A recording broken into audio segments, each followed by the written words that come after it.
What's up? So you close out the Polo Center. Yeah. I mean, my first experience here obviously was awful. Playing UTEP and then having 3-1 fans talk, that was, and we didn't play well. And we knew it would kind of be difficult. But if you look at what Moody has meant to SMU and what it's like now, this is a small price to pay. And we were fortunate enough to, win some games here as well. I'm not going to miss the bus ride. People were great here, but the next time I come back here, I want to see a great high school game. And hopefully some of these players think about coming to SMU, playing in Moody. So. Coach, can you talk a little bit about Marcus Kennedy coming off the bench, scoring 17 points? Yeah, I mean, I'm always amazed. He scored the ball. He didn't guard anybody. Now, he had a better line than some of Barry's guys, but no, he rebounded and can score inside, got us some big hoops. I've never been in a game. I think we missed 12 out of 13 free throws at one time. I'm pretty close, and we increased our lead. And I don't think I've ever been in a game where I coached like that. That's happened. So, we did a good job of defending, and especially the second half. Second half, we did a great job of rebounding the ball. First half, they got 10 offensive rebounds. I think they out-rebounded us by 7, and then we ended up out-rebounding them by 10. So, Marcus was a big part of that. How much, it seems like you guys hadn't played in 2 weeks. Did you guys just kind of get it together in the second half? I don't know. The last time we had a break like this, this was a little longer than normal because we had the cancellation with Hofstra. But I remember the 10 days of testing last year before we went to Rhode Island. We didn't get anything done. And it really showed. The difference in that game, we hung in for 30 minutes. I think it was 44-41, something like that. And then just ran out of gas. I was really worried about this. One, I watched them play TCU and a number of other games, and Dan's a great coach. And the way they control the clock, I was a little bit nervous, and they came out, made some shots early, and then their energy was much greater than ours. But I thought our bench, Sterling came in and gave us a big lift.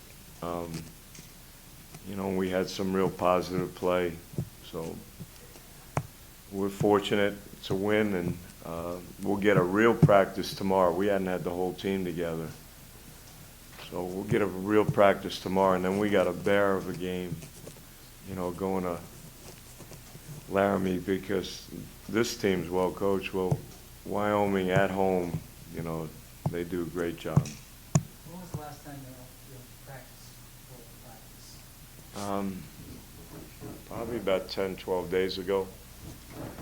And then, playing a team like them that changes defenses as readily as they do, kind of got us a little bit out of whack. And then we've been working on, with the guys that were there, and we've never had the full complement, trying to get the ball up quick and changing sides with it. And we did a horrible job of that. We didn't recognize when we had numbers. We really looked disorganized on the break. And we didn't handle pressure very well the first half. Ryan had 3 straight turnovers. But this is a good game for us. And we only have one more really, really good game before we get, Cincinnati, Connecticut, and Louisville. How about RAD having power with scheduling?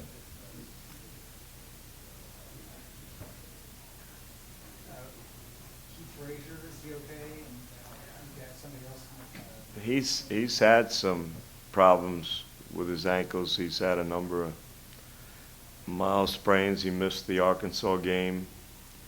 I saw him walking after. He said it was okay, so we'll see. We'll certainly need him. And I'm hopeful he'll be able to play. But that's the one nice thing. You know, unlike last year, my challenge now is to manage minutes. Last year, my challenge was to find guys that could give us some minutes. Nick Russell had a pretty good line. Yeah, he just can't make an open shot. You know, this is the game. He had 9 assists, 2 turnovers, 8 defensive rebounds. You know, he did a great job. And he had all good looks. You know, I got on him about one runner he took in front of our bench, but he had great shots that he normally makes. But 8 defensive boards, 9 assists. You know, that was a great job. They had 3 guys who put up almost 75% of their shots. Was that a product of the defense that you all played against them, or did you know that those were going to be options 1, 2, and 3 no matter what happened? Well, Javon, you know, he's as good a player as there was on the court. You know, he can get it to basket.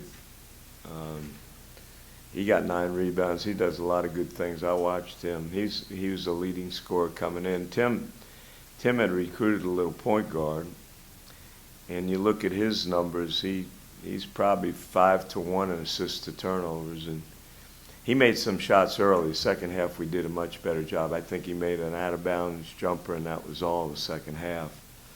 But that's the way they play. They screened more than Tim mentioned it to me on the bench. They set more screens than all our previous 9 or 10. Well, Virginia screened, but other than that, nobody screened like them, and it was tough. But they're going to be all right. He's, you know, I saw him coach at Akron, and you know he'll do all right. He'll win some games.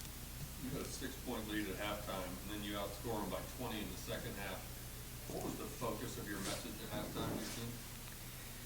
Well, we got out hustled.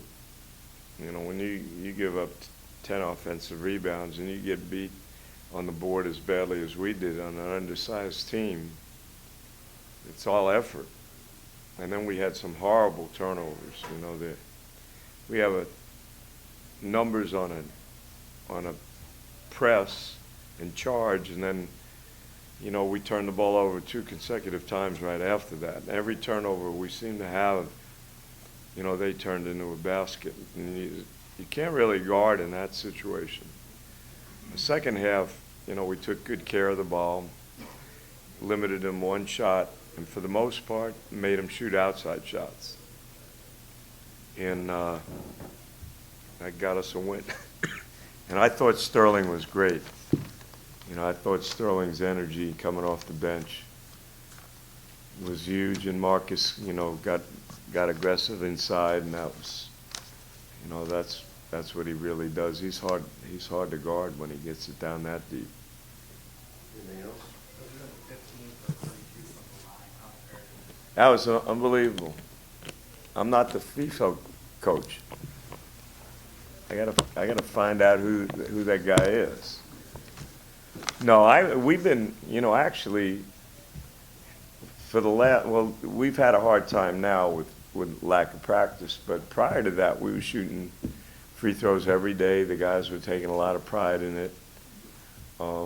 I think sometimes one guy misses and then it kind of gets a little contagious. I think that's what happened. But when you can go 15 to 32 from the free throw line and increase a lead, you know, you got to be happy. We'll make free throws.